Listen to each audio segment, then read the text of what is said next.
Buried within Chicago's city streets is the starting point to one of America's original highways. Even though Route 66 fell after the speedy interstate passed it by, some still prefer to feel the breeze of the mother road. When you are riding a bike on a long distance, then you're thinking about nothing. And this is wonderful to have time and doing nothing. You say, but you are doing something with your legs. And I say, nah, but I do nothing with my head and with my brain. And this is wonderful. And normally, like you, everybody is sitting on a computer or a little telephone. Né? And everything has to do with electronics nowadays. A bike has to do only with your muscles and not more, not even more. And this is so wonderful. And you can see the landscape and you can smell the landscape. In a car like you, the windows are closed, the heating system is on, and the music is on. So you are not together with the nature out of your box. Only 62 years old, Hans is visiting from Germany, making his way all the way to Boston to watch his daughter graduate. When everybody is friendly to a bike rider. And say, oh, you are coming from there, you are going to there, unbelievable, take care. And so nobody, to a car driver, it's totally normal. But an old man on a bike, he must be a little bit crazy. So we have to be friendly. Hans has found that Route 66 has led him to places well worth all the chafing and flat tires. The Grand Canyon, when I was there, I take the train from Williams, and it's a nice train. And in 2 hours you are at the Grand Canyon, and then you go out and you see nothing. You have to take a walk 5 minutes, and then it's like a theater.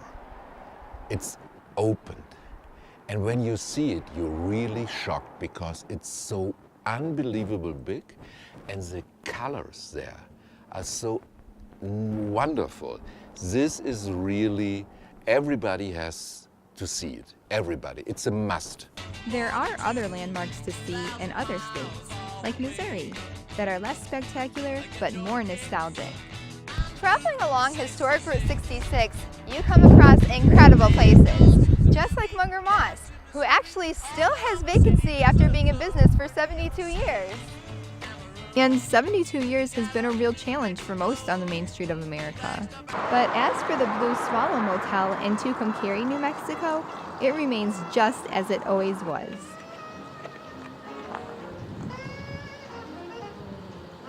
Rooms 14 and 15 were actually added on after the rest of the rooms were built. We kind of nicknamed them the New Wing because they were added on in 1949, so they're 10 years newer but still 70 years old. Room number 5, room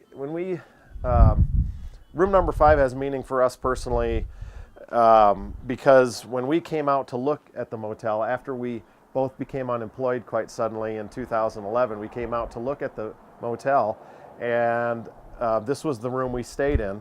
We stayed here for 5 nights, and we negotiated morning, noon, and night with the guy that owned the place.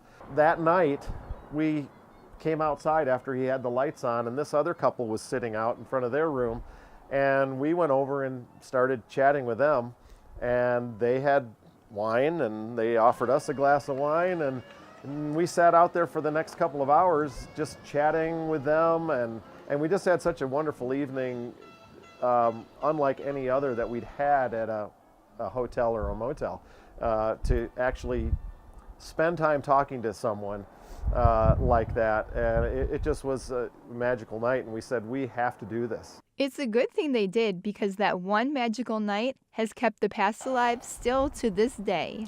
I read a book about the Route 66, and in these books the writer said something about this little hotel. And when you're going through this little town, hotel and motel are closed, is closed there and there and there and here and everywhere. And I'm always thinking, Mamma mia. But this little hotel is open and the colors are nice and everything and the people are nice. So everything is well done. Well, when they turned the lights on, I felt like it was 4th of July. It's real cool for Tucumcari, New Mexico. Our room is awesome. Came with our own Hudson. Making the move from Michigan to New Mexico still puts a smile on Kevin's face, and he hopes it does the same for those who visit on Route 66. Sort of thing, so that they feel welcome. You know, you go to a chain and you check in, they give you the key and say have a nice night, and that's it. So we try to connect with our guests, treat them like we would family. Reporting for Falcon 5 News, I'm Erin Kelly. Next stop, coming straight for you in Bowling Green. Yeehaw! Get your kicks on Route 66.